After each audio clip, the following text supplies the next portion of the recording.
Good morning, restaurant owners, and welcome to this week's live Facebook training on how to use the accounting and finance to improve your profits and cash flow.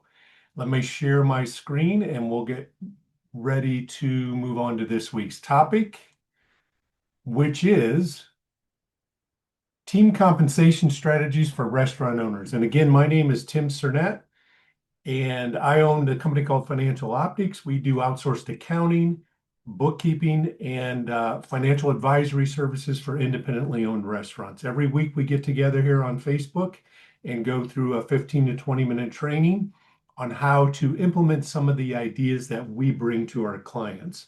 This week's topic is compensation, and the idea here is to build a compensation plan that rewards performance, retains your top talent while maintaining healthy profits. This is a high-level review of some compensation plan ideas that you can take back to your restaurant and implement. Just so you know, this is not about the ideal schedule and reducing labor costs with a intentional strategic scheduling and planning method. We have actually two different training seminars that we go over that in back-to-back weeks. But this is high-level compensation plans and how to build a plan that strategically rewards performance, retains your top talent, and does drive more profit to the bottom line. So the stakes are high. Labor is usually one of your biggest expenses. Labor and your direct product costs, your food, beer, wine, liquor costs, are your two biggest costs or expenses in your company, and it can make or break your bottom line. So the common question is, are you paying enough to keep staff without killing your profit margins? Let's look at some ideas on how to build that performance plan that, again, retains talents, keeps your margins healthy, and rewards performance and engages your team in your restaurant's culture. So some common pitfalls is the market rate trap. Paying the market rate without a clear strategy leads to inconsistent compensation. And if you're just matching what the restaurant down the street is paying, there's not a lot of motivation there for financial motivation there for your team to look at their compensation as a way to become more involved in your restaurant. Meaningless bonuses, holiday or annual bonuses based on years of service, or just because you're feeling the holiday spirit and you're giving out bonuses. So many businesses are guilty of that. I've been guilty of that myself in the past, that a bonus is just something you do on the holidays. There's no real intention behind the bonus. And then excessive overtime, reactive scheduling drives labor costs up to 35 to 40%, bleeding profits. So in restaurants grossing over $1 million, labor should typically land between 26 to 33% earned sales. And that depends on the type of restaurant and your pricing structure on your menu as well.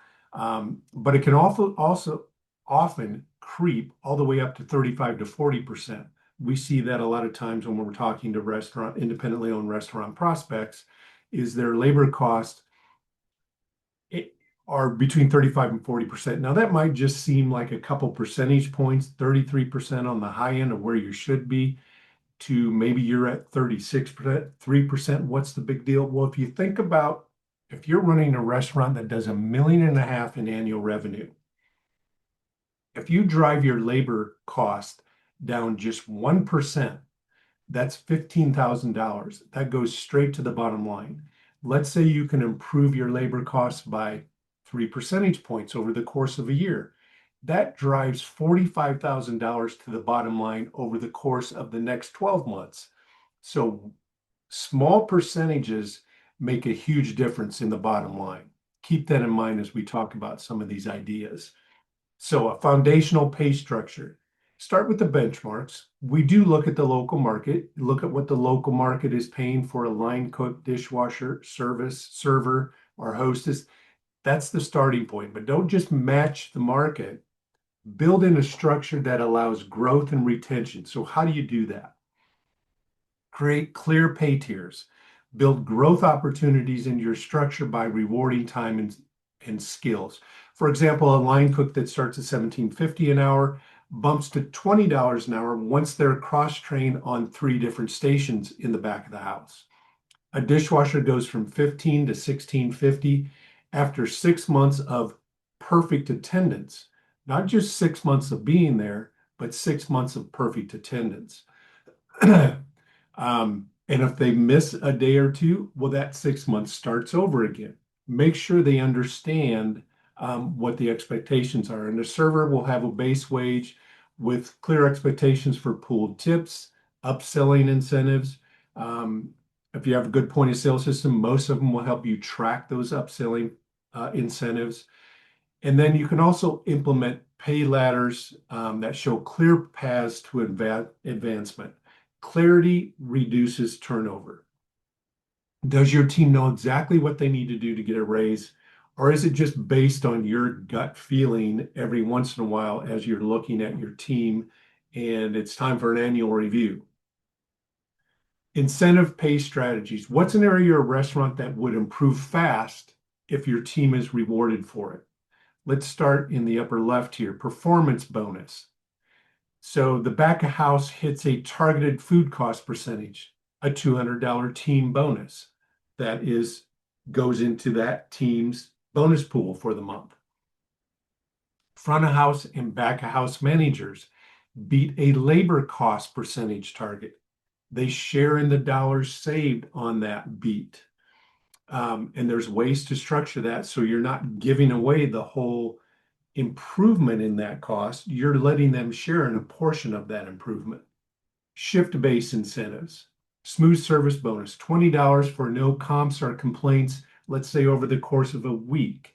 And that would be both teams, front of house and back of house. On time, ready to go streak. From their shift, moving on to the next shift, they've got their shift cleaned up and it's ready for the next shift. $100 goes to the monthly bonus pool if they're consistent on that week over week on the previous month. Micro incentives, upselling bonuses for featured menu items. Point of sale system can help you track that. So team rewards, keep incentives team-based to avoid internal competition. Internal competition is good, but you want to avoid resentment amongst the team on some of the internal competition. Gamify it. Who can upsell the most featured menu item for this week? Make sure it's team-based or role-specific and not vague. So those are some pay strategies. Let's get into some long-term retention strategies for your key employees, your best employees, your front of house, back of house managers, your executive chefs, whatever it might be. Who are those key people? Let's build in some long-term retention strategies, starting with the most complex in helping them understand how they can impact it is a quarterly profit sharing bonus. So the team gets a percentage of the profits over a threshold, 10% above a 10% net profit goal. So if you hit 12%, it's December for last November, that's a 2% beat on the 10% bottom line net profit goal. They share in 10% of that 2% beat, if that makes sense. So you're not giving away the whole improvement to the bottom line, but you're letting them share in that. And you need to build that into your budget. And over the course of a year, those quarterly profit sharing bonuses can actually add up and mean a significant hit to their compensation, and make sure you share with them what that could potentially be so that they're motivated to achieve those bonuses. A stay bonus for your key employees, $500 bonus after 6 months or 1 year for key roles. Leadership track. And on these stay bonuses, you can also build in some quality of the employee as well. Leadership track, create lead roles with pay bumps and leadership responsibilities. For your server staff, create a shift server manager who's responsible for training new servers and implementing any new techniques or strategies into the shift. Non-monetary perks could be a paid birthday off, health insurance contributions. That would be based on time of service qualifications. So that's actually part of a stay bonus, but it's not a direct bonus. Milestone gifts, build on your culture within your team to build some long-term strategies. Implementation best practices. Analyze the current state of your compensation plan. Where are you with your compensation plan? Are there bonuses built into it? Is there some performance motivation built into it? Take some of these ideas and design a structure, create tiered pay scales and incentive programs. Communicate clearly. This is important that your team understands what the expectations are and how do they achieve bumps in compensation. Document the plans and set those crystal clear expectations. Measure results, track the performance metrics, adjust as needed, be transparent and show numbers, especially if you're going to build in some profit sharing. That requires you as the owner to be a little bit vulnerable about your business. You have to share the information with your team on what your bottom line is and maybe some more details into the P&L, food cost, labor cost, overhead expenses, things that they can do to impact that bottom line. Your next steps, we just covered this sort of, assess the current structure, design your tiers, and then implement the incentives based on the performance plan, compensation plan that you come up with. So compensation isn't just about money, it's about alignment. When your pay structure rewards the right behavior, everyone wins. You win, you have a motivated team, and you have a team that sticks with you. They win because they understand what they need to do to improve their compensation. So if you're tired of guessing on pay and losing staff to the place down the street, let's talk. Part of what we do is building compensation strategies to keep your team engaged and your profit margins strong. And that's just one facet of the overall comprehensive restaurant financial management service we bring to you and your team. I'd love to talk to you. Click the link below. I'm going to place it in the comments below this video on Facebook. Here is the URL to my calendar. Go ahead and schedule a time for a free profit and cash flow analysis to start the initial conversation. It's a no obligation conversation, maybe a half-hour conversation about you and your restaurant. We can focus on your incentive plans or your compensation plans. We can focus on anything about the financial management aspect of your restaurant you would like to. This is the last weekly